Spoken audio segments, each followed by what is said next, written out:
Yeah, so I have joined now. Can you see me? Or can you see my... That is you? Okay, let's go. Yes, sir.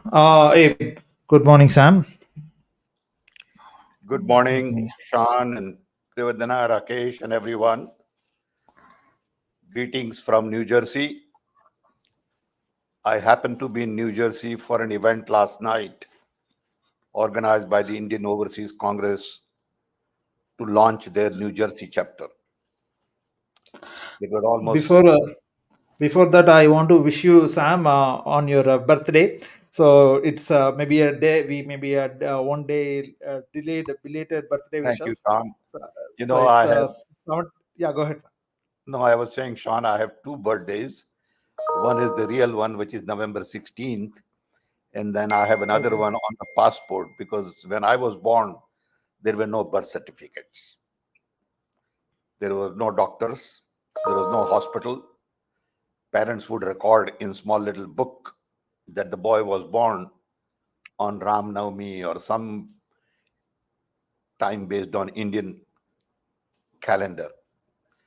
So yesterday was celebration of 16th November birthday. I normally don't celebrate birthdays. We just will have, my wife and I will go out to dinner with a couple of friends, and that's all I do. But this was the biggest celebration I ever had in my life, with 600 people, cake cutting, and it was a little bit overwhelming for someone like me. So I want to thank everybody for a great time I had in New Jersey. I believe today's topic is about US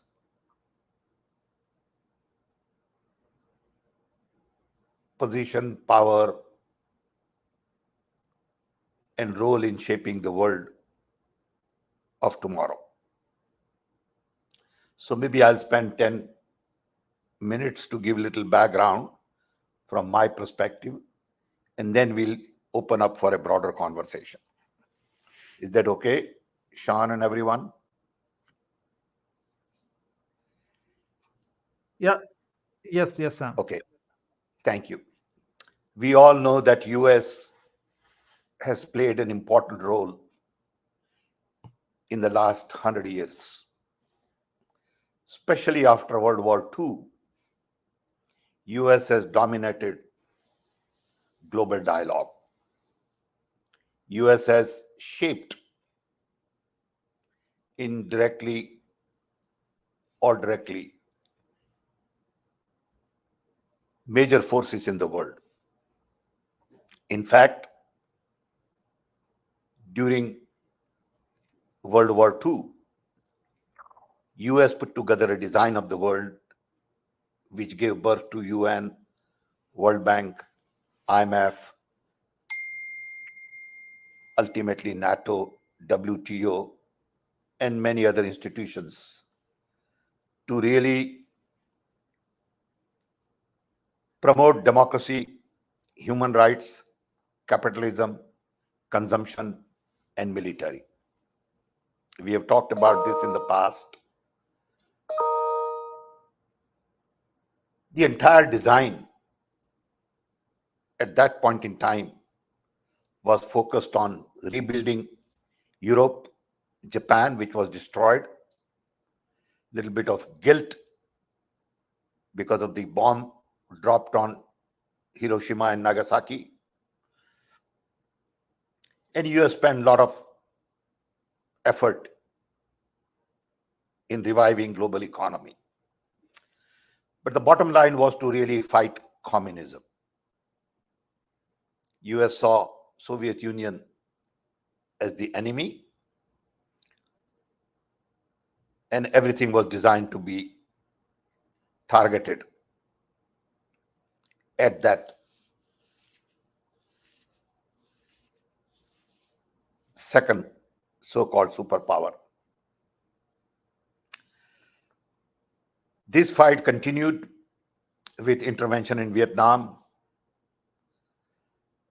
We know what happened in war between South and North Korea, then recent Afghanistan, Iraq, Libya. Everywhere the design is predominantly based on command and control. That we want to be in command, we want to be in control, our economy has to dominate. And that thought process, I personally believe, comes from colonial mindset. Because ultimately, America came into existence because the people from Europe came here and colonized it by really displacing local population. Europeans also did the same thing in Latin America, in India, in Africa, in Middle East. So that whole pattern was to colonize so-called underdeveloped countries, control people, and then take charge based on command and control and build prosperity. I believe that model doesn't work anymore because the world is free. And today, America is looking for dominance in terms of competing with China, because the world really has two visions today. As we know, right after the grand design of the world, which gave birth to UN, world got decolonized. Soviet Union fell apart without a gunshot. China could rise to a level no one had ever thought. Technology got democratized. And as a result, today, one is the US vision, which is predominantly based on, again, democracy, human rights, capitalism, consumption, and military, and the Chinese vision, which is based on their model of authoritarian rule, rapid development, Belt and Road Initiative to go fund a lot of these emerging markets, developing countries, give them huge loans, build infrastructure for them, and in a sense, have sort of influence and control through a different mechanism. US continues to dominate the world, but I see a great change because of the recent influx of migration in the US. When I came to US, there were very few people of Indian origin, as an example. Now, people from Mexico, people from Europe, people from India, Asia Pacific, are beginning to shape the US policies in a very different way. These people don't have the colonized mindset. They come from a country colonized. So I see some hope going forward that the command and control structure will give in to collaboration, cooperation, co-creation, networking. US hasn't yet focused on foreign policy based on new paradigm. US foreign policy today is still based on old paradigm of command and control and military. No one talks about non-violence as national strategy. No one talks about civil disobedience. The essential use of the force needs to be for peacekeeping and not for maintaining wars. Today, the mindset is to maintain wars and not maintain peace. And as a result, we spend $1 trillion a year in US on defense. World spends $2 trillion a year to fight. If that mindset changes to peacekeeping force, that budget will go down substantially. That mindset will change the structure of collaboration, cooperation world over. But this is deeply seated in our systems where everything is in vertical silos. And this comes from last 100 years of experience. There is very little networking that goes on because that's a new phenomenon. So I am one of those who look at this as a tipping point in the history of humanity, where we'll have to collectively decide whether this is the time to redesign the world or not. The present design doesn't work, will not work, and unless and until that focus is taken seriously to design a world which is more inclusive, world which is focusing more on basic needs, non-violence, sustainability, a new model of economy, not just capitalism as we know, because this capitalism has created inequality. Very few people are very rich, and lots of people are looking for opportunities. And that must change. So how do we shift this US mindset is a major challenge. Today, when you talk like this, you are seen as naive. You are seen as someone who doesn't understand geopolitical equation, because their sense is that everybody is bad, everybody is there to attack, and they have lost trust in humanity. You got to start with the fact that everybody is good. They all want to live peaceful life. There are few bad elements, but if there are 10%, 12% bad element, you can't penalize remaining 90% for it. And that's how the world works today. 10% of the people create problems on the street, so 90% of the people suffer with police all over, security systems, and all that. I think more needs to be done to change the mindset from top to the bottom as to what it means to focus on non-violence, security, safety, and how new technology and tools can be used to enhance collaboration, cooperation, and I always say co-creation.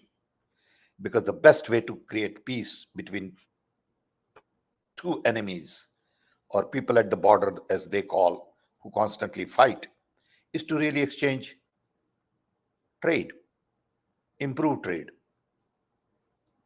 improve collaborations on art and culture. And that will automatically create environment for peace and prosperity for all. So I would close this by saying US has a huge role to play in shaping the world because US has the largest talent pool. US has open system comparatively. US has democracy, freedom of speech, human rights, far better than many other countries. US has some of the best universities, libraries, museums. So I think US is in better position, and also US has large population. If the country had 10, 20 million people, it'll be very different from having a country with 320 million people. So US is in a position to drive global agenda. But US has to do it by networking with other nations and not play dictatorial role like they have done many times in Security Council and other places. So time has come for US to recognize that we are at a tipping point and we got to move away from command and control to more networking of nations. And that is tough. So the conversation has to be more on how US can reshape the world going forward. And I believe, unfortunately, only US can do that role. There isn't anyone else who can really guide this. With this, I want to once again thank Sean and the group for the opportunity, and thank you all for joining me. And I hope we have a fruitful conversation. Today, I have only 1 hour because I have a flight to catch to go back to Chicago. Thank you, Sam. This month, I have another meeting like this on 25th in San Francisco, where there'll be a few hundred people. And then we have a meeting on 26th in LA. So I'll be traveling again on 25th and 26th. But thank you for joining. And unfortunately, we'll have just another 45 minutes. Go ahead, Sean. Sure. Thank you, Sam. So just want to ask about the recent Asia Pacific Leaders Conference happened in San Francisco, and there were a lot of protests on this Palestine ceasefire by the public community. What are your thoughts? Americans still believe that America is not playing its role on the humanity side. So what are your thoughts? Well, people coming on street are seen in two lights. One is pro-Palestine. Some people translate that into pro-Hamas. Some people translate that into anti-Israel. I think those demonstrations are pro-humanity. When innocent children die, it is not about Palestine kid or Israel kid Cool. or European kid. It is about every child. And when you see that in that light, these demonstrations in America make sense. But if you begin to take sides, saying no, only Palestine kid is important and not Israel kid, then you got a problem. Okay. So it is not about taking side of this group or that group. I think we all need to rise above petty politics, petty partitions, and really look at what is happening to humanity. I say this time and time again, and I'm not going to get tired of saying this over and over again, that the world must focus on planet and people and not power and profit. I mean, look at what is going on in India in terms of environment, pollution. We are focused only on profit. And as a result, large number of cities in India are at a point where people can't breathe. I mean, what is that profit? What good is that profit? Okay. So going back to your question, I don't think I would interpret that as pro anything except humanity. If that's the case, I'm all for it. Okay. So also about this climate change, what are you thinking that whether America is playing its role on the climate change, Sam? No, Maybe I think no, it should be the America is not. guiding path. No, America is not paying. America is giving lip service. Okay, because America is the largest polluter in the past and even today. Who are we kidding? When 300 million people at one time used to have 50% of the world's energy. Okay, so America has created the situation where we are. And then now America is asking everybody else to cut down. Fair. Everybody should collaborate. Forget about the past, look at the future. But then one who has played major role in polluting must play major role in cleaning it up. It's not rocket science. Okay, there is no room for argument here. Okay. But look at the pollution still going on. So I think a lot of these large problems get ignored because of petty political pressures. Focus on immediate elections, votes, and that's where the problem is.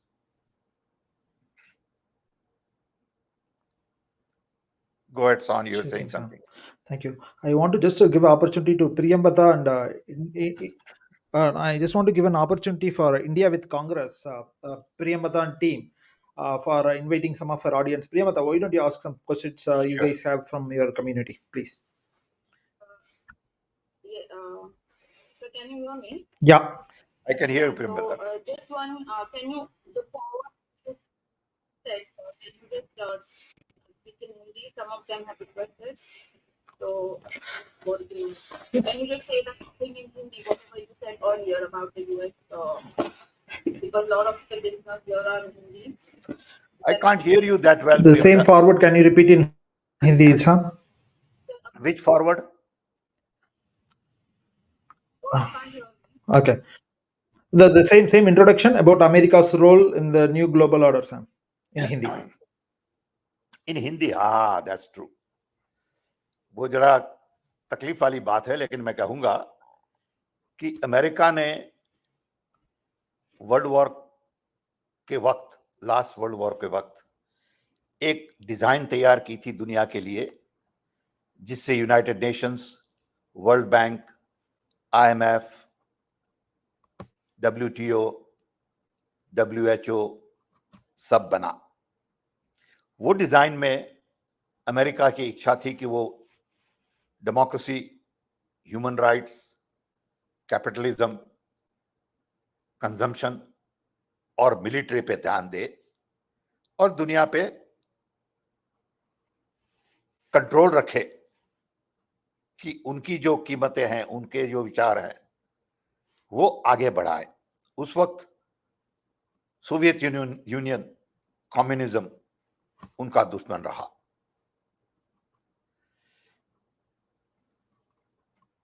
ये design का main काम ये भी था कि Europe टूट गया था वर्ल्ड वॉर में, जापान डिस्ट्रॉय हो गया था बॉम्ब की वजह से हिरोशिमा नागासाकी पे। तो अमेरिका को ये यूरोप और जापान को फिर से बांधना था। इंडिया उस वक्त ब्रिटिश राज के नीचे था, तो किसी ने इंडिया को पूछा ही नहीं, चाइना को कोई पूछता भी नहीं था तब, और Africa was on nobody's equation. So 4-5 देशों ने मिलके ये डिजाइन की। हमने एक किताब लिखी है, रीडिजाइन द वर्ल्ड, जिसमें बताया है कि ये डिजाइन अब पुरानी हो गई है। ये डिजाइन जो कमांड एंड कंट्रोल पे चलती है, वो अब बदलनी है, जिससे कोलैबोरेशन, कोऑपरेशन, को क्रिएशन, नेटवर्किंग पे ध्यान दिया जाए। ये डिजाइन 80 साल पुरानी है। अभी अमेरिका का एनिमी है चाइना। दुनिया में अभी 2 डिजाइन है। एक है अमेरिकन डिजाइन, जो उन्होंने तैयार की थी 80 साल पहले, उस पे आगे काम करना, और दूसरी है Chinese design, belt and road initiative वाली, कि वो सब देश में जाएंगे, बड़ी बड़ी लोन देंगे, रोड, ब्रिज, डैम बनवाएंगे, और ये सब देश फिर उनके अंदर दबे रहेंगे, क्योंकि उनका डेट रहेगा वहां पे और उनकी प्रेजेंस वहां पे रहेगी। आज दुनिया को तीसरी डिजाइन चाहिए। चाइनीज डिजाइन नहीं काम करेगी आगे जाके, अमेरिकन डिजाइन को बदलने का समय आ गया है। तो तीसरी डिजाइन में सबको साथ लेके आपको इंक्लूजन पे ध्यान देना है, सस्टेनेबिलिटी पे ध्यान देना है, ह्यूमन नीड्स नई इकोनॉमी, ये पुरानी इकोनॉमी ने ऐसी सिचुएशन की है कि जहां थोड़े लोग बहुत पैसे वाले हैं और बहुत लोग के पास कुछ नहीं है। ऐसी इकोनॉमी नहीं चलेगी। और फाइनली दुनिया में शांति के लिए नॉन वायलेंस पे ध्यान देना है, जो गांधी जी कह रहे थे। सो ऐसा समय आ गया है अभी कि अमेरिका की लीडरशिप पुराने सिद्धांतों पे आगे नहीं जा सकती। उन्हें नए सिद्धांत समझने होंगे, लीडरशिप लेनी होगी नई, लेकिन ये लीडरशिप मिलिट्री पावर और कमांड एंड कंट्रोल पे नहीं चलेगी। ये हमारा विचार है। ठीक है। Awesome, Sam. Satish Raman from LinkedIn has asked, peacekeeping point is awesome and it will be the game changer if one can work to maintain harmony even in times of war or threat by alternative means of communication and people to people connect. You have any comments on that, Sam? No, agree. I completely agree that, हम ऐसा कहते हैं कि we have evolved to a point as human beings in the last 50 years because of connectivity, especially super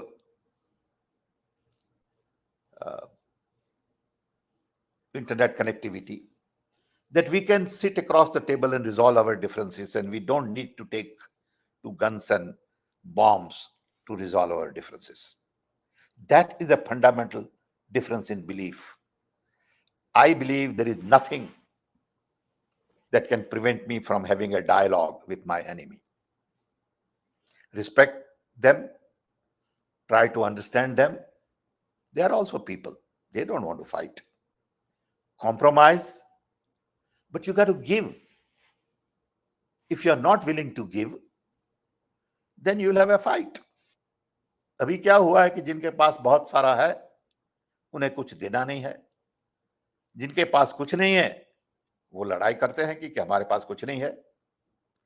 ये लड़ाई have and have not की है। उसे आप कन्वर्ट कर देते हैं आइडियोलॉजी में, धर्म और रिलीजन में, रीजन में, बॉर्डर पे, लेकिन basic fight is about haves and have nots. अब आप देखिए हमारे वहां शिकागो में रोज दंगे फसाद होते हैं, रोज। किसी का स्टोर तोड़ दिया, किसी की कार उठा के ले गए, किसी को किडनैप कर दिया। ये सब लोग कौन है जिनके पास कुछ है ही नहीं? किनको परेशान करते हैं? जिसके पास कुछ है। वो गरीब स्टोर को मॉब नहीं करते, वो रिच स्टोर को मॉब करते हैं। अब उन्हें समझना है, समझाना है कि ऐसे प्रॉब्लम सॉल्व नहीं हो सकता। उसकी वजह उनको गन लेके मार देते हैं। सो ये पूरा माइंडसेट ही ऐसा बना हुआ है कि गरीब चोरी करता है, रिच आके उसको उठा के मार देता है। इट इज हार्ड टू से what is right, what is wrong, but you have to agree that I'm going to use non-violence to keep peace. हो सकता है, कठिन है लेकिन possible.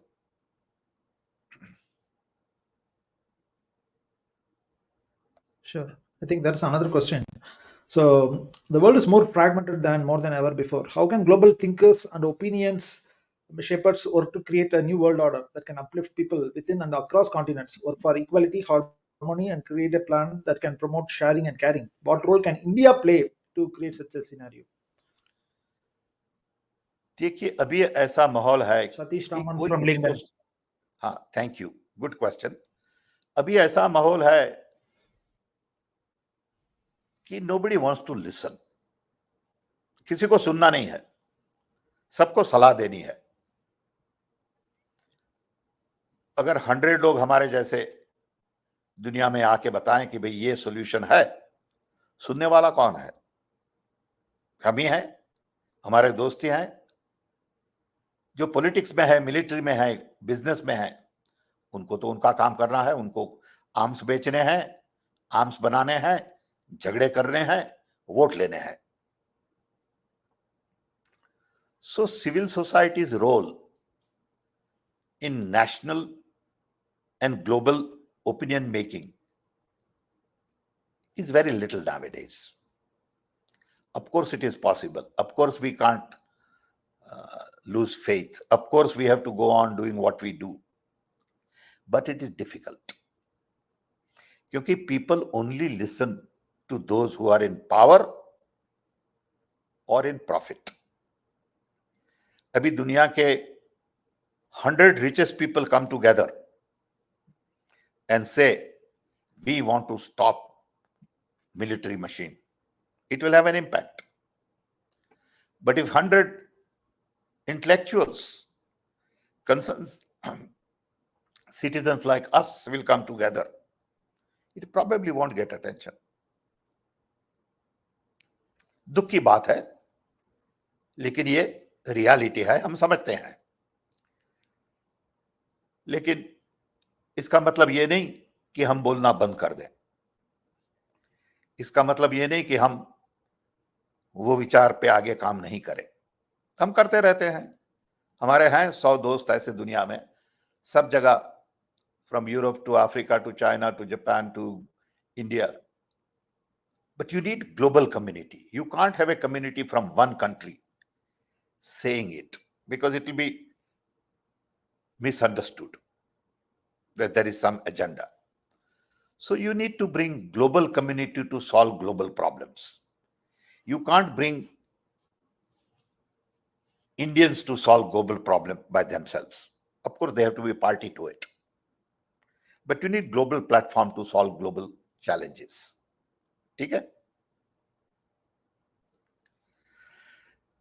Sure, Sam. Namita from YouTube is asking, what's your proposal to fix this global order, which is UN right now? How it can be fixed? What role India can play? And are there any efforts in this way on the ground? You should read the book Redesign the World. In there, I talk about how to do it. Not that I have all the answers. I'm not qualified to suggest all the answers. Lekin I can be part of a conversation. I want to make sure that we can put a global team together to first develop a global constitution. Can we all agree to a global constitution saying we will respect human life, will respect our environment, we will not destroy our planet, we will not fight with each other, we will make sure our children get better future, better education, we will eradicate poverty, eradicate hunger, clean our water, provide enough energy to people? Can we agree to some fundamental things as a global community? Once we agree to that, we have a global constitution. Then after that, you can add your own little 10 points, which could be different in Middle East, different in India, different in Europe, different in Africa. That's okay. But unless and until we come to terms with fundamental issues, like we try to do at UN on human rights, we don't follow it. But human rights are very well described. But how many countries follow human rights? They still put people in jail for no reason. They still attack innocent people all over the world. So we need to really create public pressure. You see, until now, according to me, because of lack of information and knowledge, handful of people who control knowledge control institutions. Up to knowledge has been democratized. Everybody should know who is spending how much money in which institution. लेकिन अभी भी नहीं कर रहे हैं. You know, simple example in India, this election bond. Okay, why is that secret? I don't understand. Arabi, you are in democracy. People have a right to know. Okay. So you need to use the instruments available today to open up the system, create transparency, and give power to the people. Today, power is in the hands of incompetent bunch of leaders who are full of egos, narcissistic view, and have no clue. And they think they are the best leader in the world. Okay. So decentralization, all the way to, in India, for example, Panchayat Raj, district is the answer. Nobody does it. Districts don't have their budget. Their budgets get decided by Delhi. And Delhi gives you money in every state. Okay. That has to change so that from top down we come to bottom up thinking. We know what needs to be done, plus or minus 20% collectively. People know. But political system is such that power doesn't get distributed. I mean, look at this way. If you get 40% of the vote and you get elected, you get to decide for the 100% of the people what is right, what is wrong. I mean, what kind of democracy is that? But that's what's going on all over the world. All you need to do is win a seat and winner takes it all. Okay. And the guy who got 50 less vote did get elected, has no say anything on anything. Okay. That has to change. And that's where I think information technology would be of great value. And we have all the tools today, but we are not using it.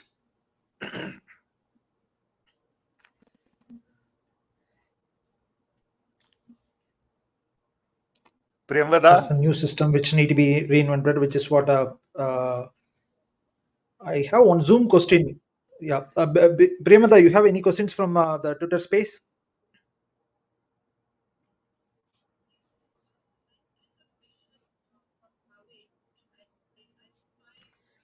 I can't hear her. Sam, are you able to hear Premada? No, I can't hear her at all.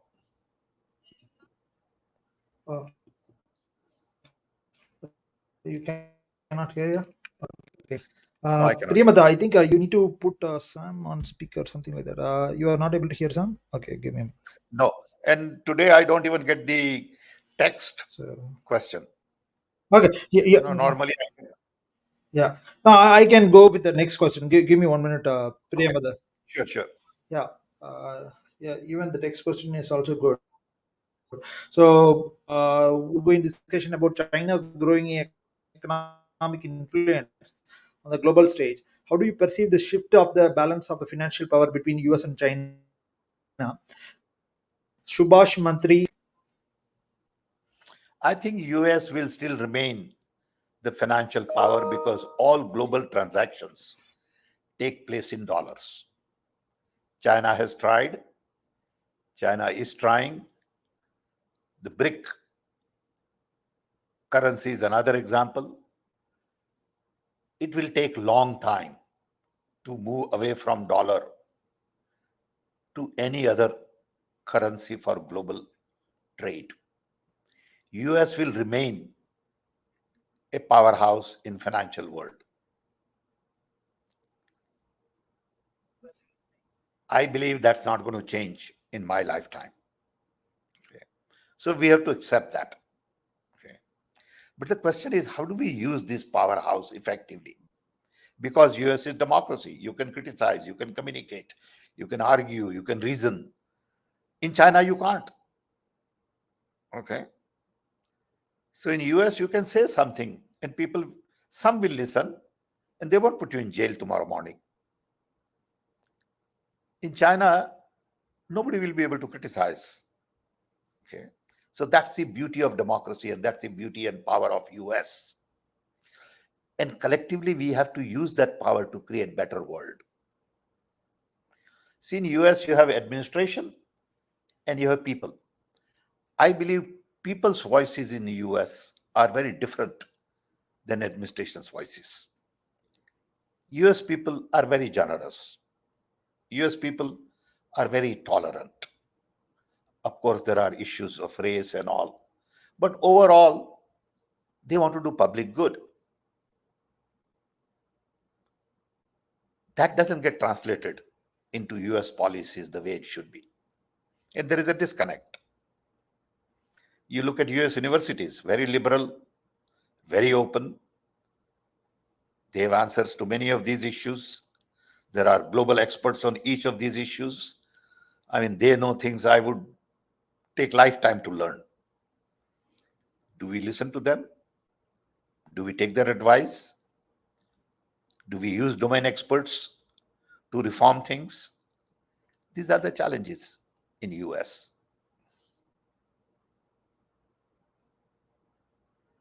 Next.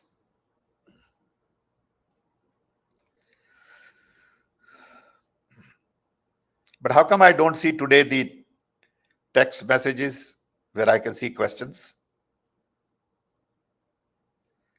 Hello? I can't hear you.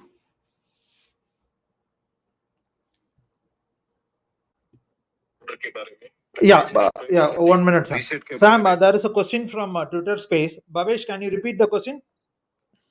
या हमारे PM ने 3-4 बार बात रखी है, parliament में रखी, 15 अगस्त को भी रखा उन्होंने कि न्यू वर्ल्ड ऑर्डर, रीसेट और एजेंडा 2030, और इसको लेके हम बहुत सारी चीजें भी जान रहे हैं, और हम लोगों ने इसके लेके हमने हमारे जो बहुत सारे अवेकन लोग हैं वो लोग अपने अपनी तरीके से काम कर रहे हैं। डीपॉपुलेशन का एजेंडा जो पूरी दुनिया में मतलब चल रहा है अभी, खास करके कोविड और वैक्सीन के नाम पे, उसका साइड इफेक्ट, बैड इफेक्ट्स आपके हमारे गुजरात में भी देख रहे हैं कि पिछले 6 महीने में 1100 यूथ की सडन कोलैप्स हुए, जिसमें 12-13 साल से लेके 40 अंडर बिटवीन 45 इयर्स के लोग हैं जो सडन कोलैप्स हुए, जिनका मेडिकल हिस्ट्री एकदम जीरो था, नील था।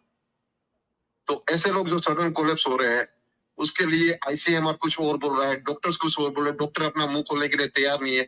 तो ये जो चीजें हमारे पास जो भी इंफॉर्मेशन आ रही है वो आ रही है America, Europe, Britain, Canada, Australia, वहां से हम लोग पूरा जो भी सोर्स ऑफ इंफॉर्मेशन है हमारा वहां से है। मगर यहाँ पे इंडिया में पॉलिटिकल पार्टियां भी इन चीजों के ऊपर बोलने के लिए मतलब इनके ऊपर कोई बोल नहीं रहा है। शुरुआत में मुझे पता है दिग्विजय सिंह ने जी का एक प्रेस कॉन्फ्रेंस था, उसका यूट्यूब में अभी भी एक वीडियो है कि जिन्होंने पहले ओपोज किया था और खुल के बोला था कि हम देश को लेबोरेटरी नहीं बनने देंगे। फिर उसके बाद उनकी भी आवाज कहीं ना कहीं दब गई। Bhavesh, चीजें क्यों हो रही है? okay, that's a question. Good question, Bhavesh. मैं Thank समझ you. गया उनका क्वेश्चन, मैं समझ गया उनका क्वेश्चन। ये चीज अभी अर्ली स्टेज में है, हमारे पास किसी के पास इसके पूरे जवाब नहीं है। डेटा है, जब तक साइंटिफिक कम्युनिटी ये डेटा को एनालिसिस नहीं करेगी, बराबर पढ़ेगी नहीं, और ये डॉक्टर्स, साइंटिस्ट को WHO तक ले जाना है, WHO वाले ये ध्यान देते हैं, तब तक मैं और आप कुछ नहीं कर सकते। These are early stages of this data. America में भी लोग कह रहे हैं कि वैक्सीन की इफेक्ट किसी के हार्ट पे हुई है, किसी के लंग्स पे हुई है, लेकिन ये टाइम लगेगा अभी। It is not that simple कि हमने कह दिया कि 11,000 लोग और 1100 लोग मर गए, उनका डेटा क्या है, we don't know enough. Let the scientist deal with it, trust scientist. This is not for politicians yet. At the right time, it will become a political issue. Right now, it is a scientific issue. ठीक है? Thank you, Sam. Yeah, Vasudeva Kudumbakam, how to practice for worldwide. Arpan Shastri from YouTube. What is this? How to practice what? How to practice Vasudeva Kudumbakam, our India's thing. I mean, it has to come from within each one of us. Okay? Each one of us will have to respect people with different religion, different language, different race, different color. You know, if we don't do it, nobody else is going to do it. So rather than advising the world, I would advise myself first, my family, my friends, and make sure that we don't discriminate people. That's the only way to do it. Okay, advising others Hasn't worked in the past. Okay. So are we willing to really accept that and respect people with different religion, different race, different food, different practice? Then it's okay. If we practice, we'll be okay. What is the role of professional in democracy, especially in India context? Do you think are professionals doing same? Shambhu from Zoom. Domain experts have a major role to play everywhere. Domain experts are undermined in our political system. You will hardly see domain experts visible on the global scene. It is all political dialogue. It is all about politics, personal attacks. That fellow is bad. This fellow didn't do it. He's like that. He's like this. Even Prime Minister of the country constantly criticizes people. I have yet to hear leaders talking about domain experts. Do we know who is the domain expert in mathematics in India, in physics in India, in chemistry in India, in biology in India, in medicine in India? It can't be a government officer from AIMS. It can't be just one surgeon who is a heart surgeon or brain surgeon. Okay. So I think we cannot list top 10 experts in India on water, energy, education, health, transport, environment, ecology, traditional medicine. You name it. There are probably, I could say, at least 50 to 100 major fields. In each field, I would like to see 10 global level domain experts in India. They never come together. They are there. I know they are there. They are very good. Can we identify them? I have never seen a list of domain experts in India. I've tried to collect one, but then they all turn out to be my friends. That's not a fair list because I know them, but there are others I don't know, equally qualified perhaps. Okay. So I think if somebody takes that responsibility and then promote these people as domain experts, give them stage, platforms, build them up, but we are not willing to build our global experts. If I have to today define 10 people on water in India, I can't find them. And if I look for it, I'm sure all 10 are going to be my friends. That's not the list. So it's a major issue. We don't allow domain experts to sign. We just don't allow them. Political bosses grab the stage, make all kinds of tall claims, false claims, and people accept it. So I think domain experts have a huge role to play. In America, you can find all domain experts visible because of all the associations. You have IEEE, which has more than 250,000 members. You go to them and you will find all electrical engineering experts. You have American Medical Institute. You have, all kinds of associations. There is National Academy of Engineers. We also have those, but they are not visible. Thank you, Sam. I think doing the time check, since you have a flight, We still have flight to 11 catch. meeting. We still have 11, 12 minutes. Yeah. Go ahead, Priyamata.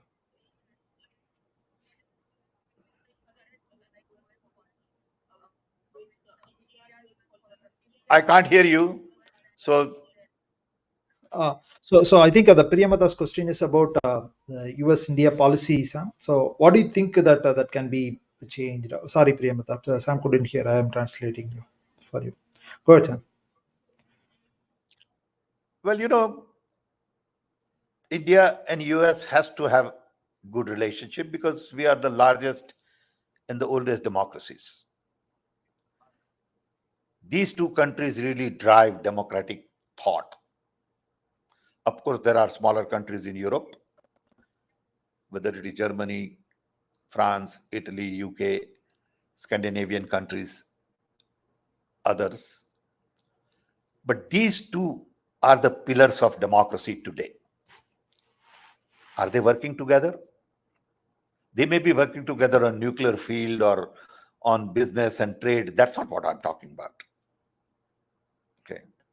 Unfortunately, when they work together, it becomes a trade agenda. All countries' leaders meet each other, to me, more as marketing officers. They're making deals. I'll sell you planes. I'll sell you this. I'll worry about visa for my software people. Fine, these are all important issues. But you will hardly see any conversation on poverty, hunger, racial discrimination, environment. Okay. No, there is very little conversation because everyone is focused on power and profit. So if India and US have to work together, I would change the global agenda. I would say India and US will work for next decade to really promote healthy democracy everywhere. But for that, you have to put your own house in order. Okay. You can't be giving lip service because today it's what they say is not what they mean. And what they mean is not what they say. So what do you do? Okay. This is the world we have created because the leaders are petty. I'm sorry. You don't have real, credible leaders with moral high ground. You need leaders with moral high ground, like Gandhiji had, Mandela had, Martin Luther King had, and many others. Okay. Today they don't exist. They are all petty fellows trying to sell things and promote themselves. Okay. No good leader promotes himself. No good leader will ever promote himself. Okay. But today it's exactly opposite. Okay. They want to steal limelight from others as opposed to give power to others. Okay. Any event, leaders want to take charge of it and not let somebody else shine. Because these are insecure people. Sorry about that. This is my view. You don't have to agree with it. Yeah. Okay. Yeah, there are a lot of commentaries and long questions. So I think I'll just go with one which I think Anita Sundarajan. She's talking about a perspective on ensuring economic growth benefits all segments of society with the focus on non-violence as a fundamental principle. I think unless and until we decentralize things, where every district in India, let's say we are talking about India, for example, every district in India is about 2 million people. There are countries in this world with 2 million people. So can we make every district autonomous in a sense? Because every district has their own unique language, culture, ecosystem, microbes, different soil, different environment, rivers, mountains. Every district should be given full autonomy to develop their own jobs. Some may have one type of talent, another may have resources. How do we really create in every district their own college, their own hospital, their own doctors? I mean, look at the ratio of doctors in India. Shame that we don't have enough doctors for 1,000 people. In a country where you need more jobs, we don't have enough teachers for 1,000 people. We don't have enough anything, nurses. Okay. How do we really create local jobs and not rely on Delhi to tell us what to do and how to do? Because local people know what to do and how to do.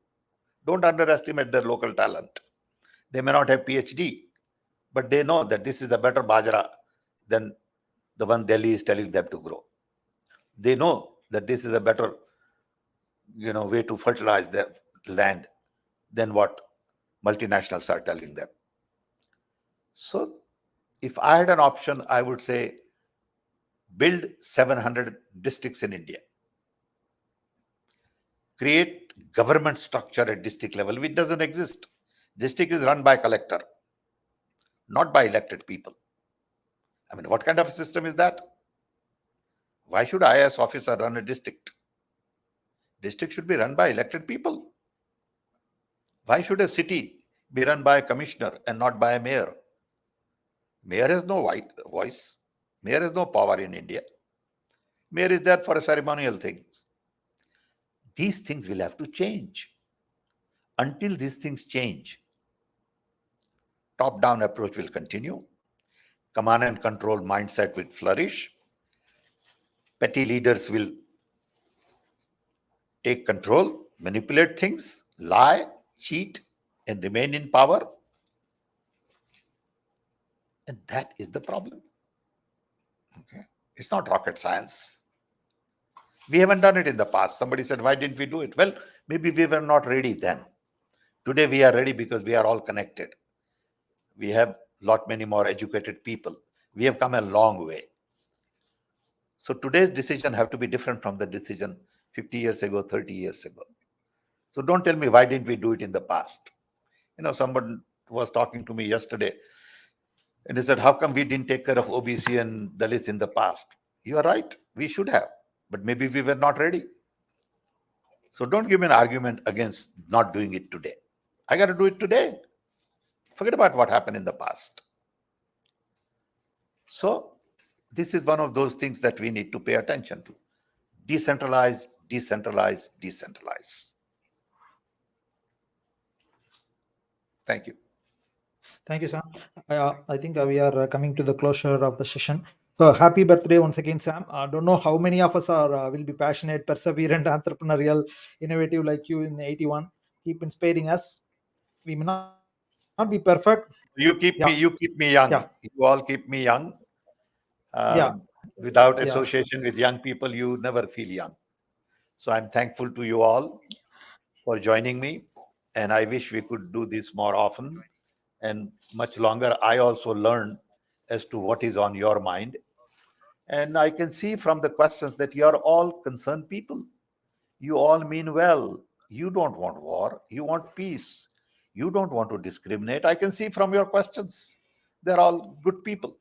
How do we multiply this? How do we encourage others to be like you all? I have yet to see one nasty question. Okay. That tells me that all these people are good people. And if there is a nasty question, that doesn't mean you are nasty also. So I'm proud of you. I feel good that India has these kinds of people who are thinking, spending their time to listen, participate. We need more of this. We need thousands and thousands of these conversations. I encourage each one of you to start these conversations in your area. And you will learn and you will, Thank you. educate others. So thank you. Wish you all the best and look forward to seeing you next week. And you all decide Thank you, Sam. And we may not be perfect. Yeah, sure, Sam. Say it again. We may not be perfect and Ajay we may not be perfect and Ajay like you may not be ready for your razor sharp modern views, but don't give up on us. Please continue guide India, Congress, Rahul and us to the light in 2024, Sam. Thank you, Sam. All I can tell you is I love you all. Stay well. You all mean well. And thank you for spending your time with me. Bye. Thank you, Sam. Bye. Sorry, Premata and others who I could not go through the questions. Maybe we'll catch up those questions with time. Sam and post that in LinkedIn and other forums. Thank you.